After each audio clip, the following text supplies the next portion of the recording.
Hello friends, আসসালামু আলাইকুম। কেমন আছেন সবাই? আশা করি অনেক ভালো আছেন। আমি অনেক ভালো আছি।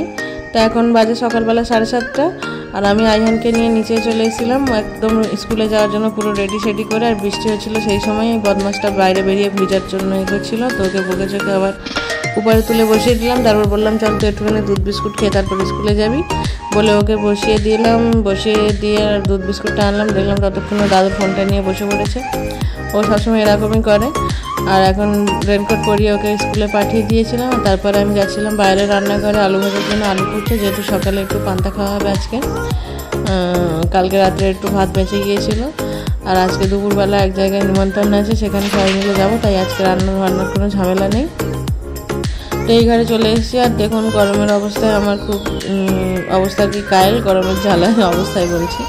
কারণ আলু ভাজার আলুটা কুটে নিয়েছিলাম, কুটে নিয়ে ওই ঘরে রান্নাঘরে গিয়ে চাপিয়ে দেবো। চাপিয়ে দিয়ে আর উপরে চলে যাব। এখন চাপিয়ে দিয়ে বড়দিকে বলে দিয়েছি যে দেখো বোন একটু, আর আমি উপরে চলে এসেছি। উপরের অবস্থা এখন খুবই খারাপ, এগুলো পরিষ্কার করতে হবে।